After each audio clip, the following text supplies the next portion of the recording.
नमस्कार दोस्तों, मैं हूं रवींद्र और आप मेरे साथ बने हुए हैं प्रकृति के इस प्यारे क्षण के साक्षी बनने के लिए होम गार्डन। दोस्तों, सामने एक तितली आप देख रहे हैं, एक फ्लावर्स पर। आज मैं आपके लिए जो वीडियो लेकर आया हूं वो बहुत ही महत्वपूर्ण और आपके लिए काफ़ी इंटरेस्टिंग वीडियो होगा। वो होगा कि आप गोबर खाद को और किस प्रकार से बेहतर तरीके से यूज कर सकते हैं। काफ़ी लोगों के सवाल थे, क्वेरी थी, लेकिन उससे पहले दोस्तों, अगर आपने मेरा चैनल सब्सक्राइब नहीं किया हो तो प्लीज़ इसे कर लीजिए। और वीडियो दोस्तों अगर आपको पसंद आया करे तो प्लीज़ उसे लाइक ज़रूर किया करें, जिससे मेरा हौसला बढ़ा रहे। धन्यवाद दोस्तों। चलिए, तो दोस्तों आज मैं जो बात करूंगा वो गोबर खाद, कंपोस्ट खाद या वर्मी कंपोस्ट, तीनों प्रकार की खादों के लिए एक साथ लागू होगी। ये आप देख सकते हैं मेरी गोबर खाद यहाँ गार्डन में ही मैंने ढेर बना के पड़ी हुई है, ये देख पा रहे हैं आप। तो जनरली आपके पास भी कैसी भी खाद हो, वो आपने अपने मटके में बनाई हो, आपने एक गड्ढे में बनाई हो, सबसे जो अच्छी खाद मानी जाती है गोबर खाद या कंपोस्ट खाद में, वो होती है कंपोस्ट खाद जो गड्ढे में बनाई जाती है। बहुत से मेरे फ्रेंड्स हैं, उनकी क्वेरी थी कि सर उनकी कंपोस्ट खाद या गोबर खाद सही तरीके से डिकम्पोस्ट नहीं हो रही है। तो उसके लिए सबसे पहला तरीका है कि आप जो गड्ढा खोदें कंपोस्ट बनाने के लिए, वो 3 फीट से ज़्यादा गहरा नहीं होना चाहिए। क्योंकि अगर आपने ज़्यादा गड्ढा गहरा खोद दिया तो सूरज की जो गर्मी है वो नीचे की सतह तक नहीं जा पाएगी दोस्तों।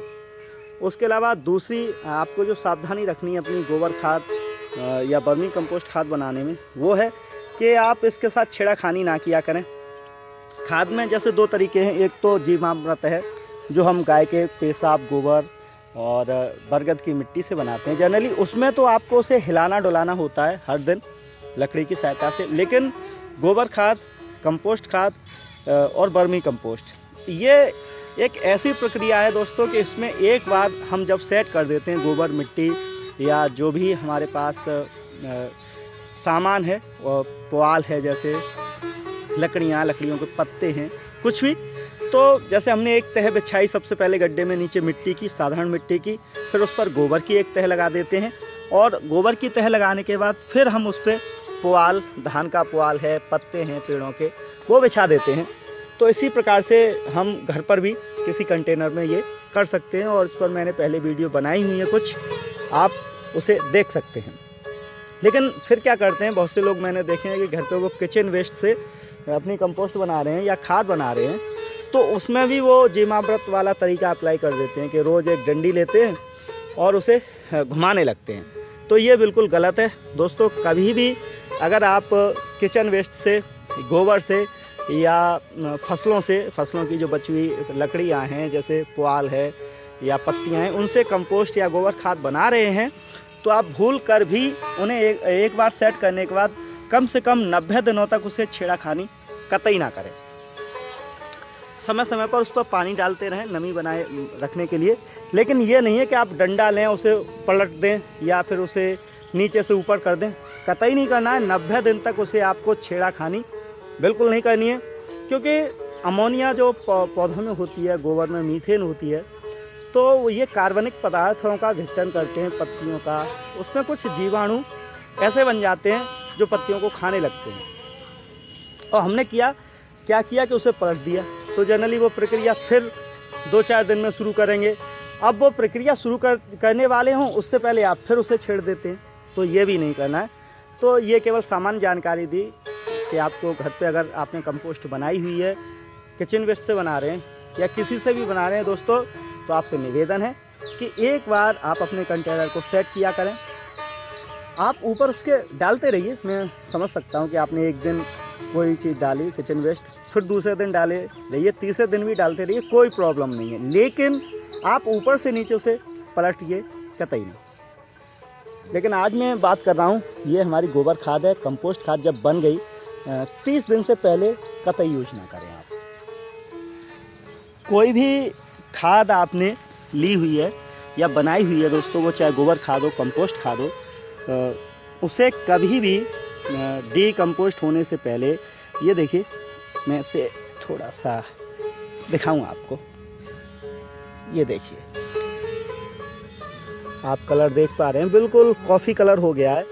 और अगर हम इसके सूंघ कर भी देखें तो इसमें स्मेल बहुत कम आएगी। स्मेल आएगी लेकिन उतनी बुरी नहीं आएगी और उतनी तेज़ भी नहीं आएगी कि आपके नथने परेशान हो जाएं या आप परेशान हो जाएं। तो डीकम्पोस्ट पहचानने का तरीका सबसे कलर। दूसरा, सूखी हुई, जैसे ये खाद गीली है तो ये एक जो है हम इसे ऐसे बांध सकते हैं, लेकिन यही खाद अगर हम सुखा लें और तो फिर ये देखिए बिल्कुल भुरभुरी हो जानी चाहिए, ये इसकी पहचान है। तो दोस्तों आज मैं आपको बता रहा हूँ कि ये खाद हमने बना ली है, 30 दिन से ज़्यादा हो गए हैं जनरली, और भुरभुरी भी है, डीकम्पोस्ट भी है। तो अब इसे जो अप्लाई करने का तरीका है वो मैं तरीका आपको कुछ बताने जा रहा हूँ, और वो कोई ख़ास तरीका नहीं है। सबसे पहले अपनी इस खाद को आपको लेना है और इसे कम से कम 12 घंटे तेज़ धूप में सुखा दीजिए। अगर 6 घंटों में काम चल जाए तो और अच्छी बात है। आपकी धूप की स्थिति अगर तेज़ धूप है तो इसे आपको ऐसा सुखा देना है कि ये बिल्कुल कुछ ऐसी हो जाए। ये देखिए, इसे हम जब ऐसे करें तो इसमें से ये उड़ती हुई आपको दिखाई दे। तो चलिए हम इसमें से कुछ अपनी गोबर खाद भर के ले जाते हैं और इसे हम धूप में से सुखाएंगे पहले, और उसके बाद इसे केवल आपको छान लेना है। तो वो भी प्रक्रिया मैं आपको करके दिखाऊंगा।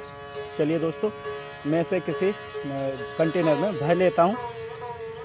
ये देख सकते हैं आप दोस्तों, मैं अपने बास्केट में ये अपनी गोबर खाद लेके आया हूँ, और ये मैंने एक प्लास्टिक की बोरी बिछाई हुई है और इस पर मैं इसे धूप में सुखाऊंगा।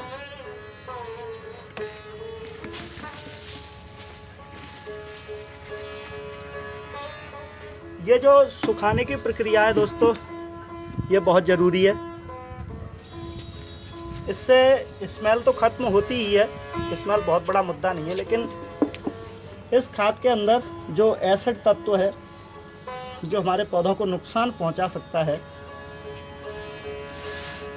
उसे मैं खत्म करने की कोशिश कर रहा हूं। आप भी कोई भी कंपोस्ट, गोबर खाद, उसमें हल्की धूप ज़रूर लगा लिया करें। ये नहीं है कि सीधे आपने अपने गड्ढे से निकाला या फिर किसी पॉट से, कंटेनर से निकाला और सीधे प्लांट में या पेड़ में अप्लाई कर दिया। ऐसा नहीं करना है आपको।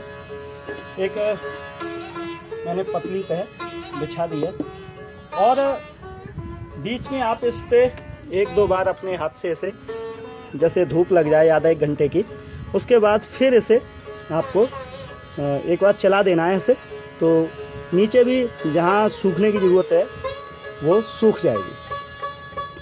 तो ये एक नॉर्मल प्रक्रिया है, इसे हम कर लेते हैं।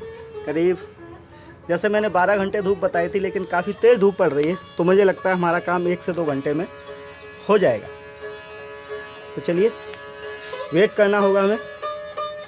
तो कुछ देर बाद हम आए हैं, तो फिर हमें एक बार और इसे कुरेद देना है, चला देना है, जिससे जो अंदर नमी है, ऊपरी जो निचली परत है हमारे गोबर खाद की, वो ऊपर आ जाए। काव डंग जिसे कहते हैं, गाय का गोबर सबसे बेहतर होता है। बकरियों का भी, ऊँट का गोबर भी काफ़ी काम आता है। आपके पास जो भी अवेलेबल हो, खासकर अगर गाय का गोबर मिल जाए तो सोने पे सुहागा है दोस्तों। और बकरी का भी काम चलता है बढ़िया।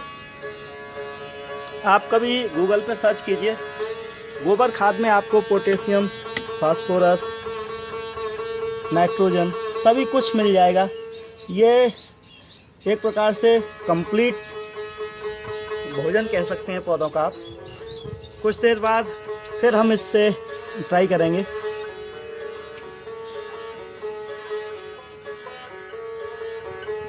चलिए, तो काफ़ी समय हो गया, अब हमें अपनी गोबर खाद को देख लेना चाहिए कि इसमें खास नमी तो नहीं बची है। तो हमें दिख रहा है कि हमारी गोबर खाद अब भुरभुरी हो गई है। तो आगे की प्रक्रिया हम शुरू कर सकते हैं। ये आपकी अलग अलग टाइमिंग हो सकती है। बहुत से लोगों की जो कंपोस्ट है या गोबर है उसमें ज़्यादा नमी हो तो कुछ समय ज़्यादा चाहिए, या आपके यहाँ धूप कम पड़ रही हो या काफ़ी तेज़ धूप हो, तो ये थोड़ा सा आप अपने समय और जो परिस्थिति है उसके हिसाब से भी डिसाइड कर लें। कुल मिलाकर हमें ये देखना है कि हमारी खाद ऐसी भुरभुरी हो जानी चाहिए। अब हमें क्या करना है दोस्तों, बड़ा ही सरल तरीका है। एक छलनी लीजिए, छटना जैसे बोलते हैं हमारे यहाँ, और इसे छानना है।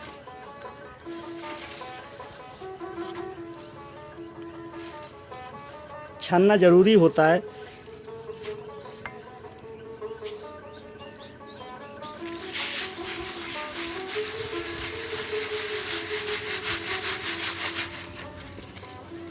एक बार आप देख सकते हैं जो फालतू चीज़ें हमारे गोबर में या कंपोस्ट में वो निकल जाएंगी। और ये देखिए प्योर देसी बहुत ही बढ़िया खाद आप देख पा रहे हैं। ये देखिए दोस्तों, तो मैं सभी खाद को छाने लेता हूँ, आप भी ऐसा ही कीजिए। और ये जो छानन बचे इसको फेंकना नहीं है, इसे आप इसे भी यूज कर सकते हैं। इसे दोबारा से सुखाइए, हल्का सा पीस लीजिए किसी पत्थर वगैरह से, फिर छान लीजिए। तो फाइनली दोस्तों हमारी ये गोबर खाद तैयार है बिल्कुल, और आप इसे डायरेक्टली अपने प्लांट में, खेत में, गार्डन में यूज कर सकते हैं। ये देखिए कोई प्रॉब्लम नहीं होगी आपको। लेकिन इसे आप भरकर किसी कंटेनर में रख दीजिए, पॉलीथीन बैग में रख दीजिए, जूट के बैग में रख दीजिए। पौधों में अप्लाई करने का जो सही तरीका है वो है कि पौधों को पहले खरपतवार निकाल दीजिए, पौधों में से, अपने गमलों में से, क्यारियों में से, प्लांट के आसपास से हल्की सी निराई कर दीजिए, गुड़ाई कर दीजिए, और फिर इसे हल्के हाथों से लेकर अपने प्लांट में डाल दीजिए। जो हमारा छानन बचा हुआ है इसका भी हम उपयोग कर सकते हैं, जैसे गमलों में नीचे डालने के लिए, पत्थर कंकड़ की जगह ये अच्छा काम करता है। वहाँ पे पानी भी वेल ड्रेन हो जाता है और पौधों में उर्वरक शक्ति भी बनी रहती है। तो दोस्तों चलिए मैं पौधों में अप्लाई करना बता देता हूँ। आप भी सभी जानते हैं, कोई कठिन काम नहीं है। इसका जो सही तरीका है वो है कि पौधों में जब भी आप गोबर खाद लगाएं, जनरली निरा कर लगाएं, गोड़ाई करके लगाएं, या अगर आप लगा रहे हैं तो डाल दीजिए पौधों में, और एक दिन के लिए ऐसे छोड़ दीजिए। हल्का सा मिला सकते हैं उसे, और एक दिन बाद उसमें आप पानी लगा दीजिए। गोबर की मात्रा, गोबर खाद की मात्रा पौधों के हिसाब से, अगर ये डीकम्पोस्ट नहीं है तो आपके पौधों को नुकसान पहुंचाएगी। अदरवाइज आपका अगर पौधा 1 वर्ष का है तो आप 50 से 100 ग्राम एवरेज ले सकते हैं, और ये नुकसान नहीं देगी। ये आपको प्लांट को डेड नहीं करेगी। हो सकता है पत्तियां, अगर बहुत ज़्यादा छोटा प्लांट है तो पत्तियां झड़ सकती हैं, लेकिन फिर भी आपका प्लांट ख़राब नहीं होगा।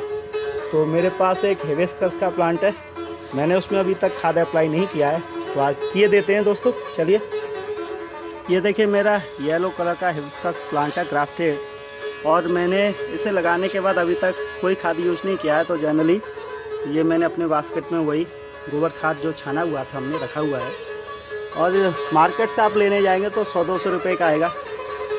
तो करना क्या है, बस बड़े आसानी के साथ आप 50 से 100 ग्राम ऐसे स्प्रे कर दीजिए और छोड़ दीजिए करीब 1 दिन के लिए। दोस्तों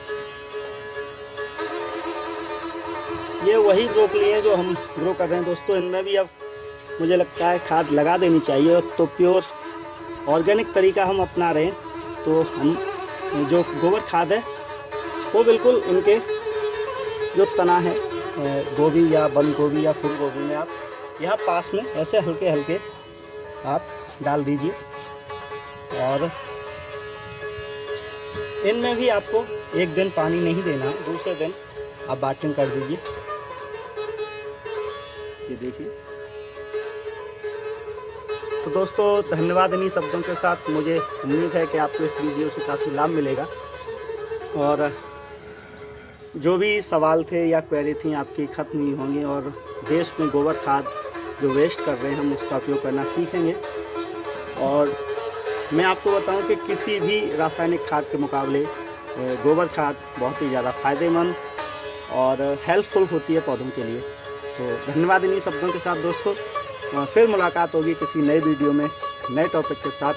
तब तक के लिए धन्यवाद, थैंक यू, आपका दिन शुभ हो। अगर चैनल आपने सब्सक्राइब नहीं किया हो दोस्तों तो प्लीज़ कर लीजिए, और वीडियो अगर आपको पसंद आया हो तो प्लीज़ लाइक करना ना भूलें, क्योंकि लाइक के कोई पैसे नहीं लगते। Thank you.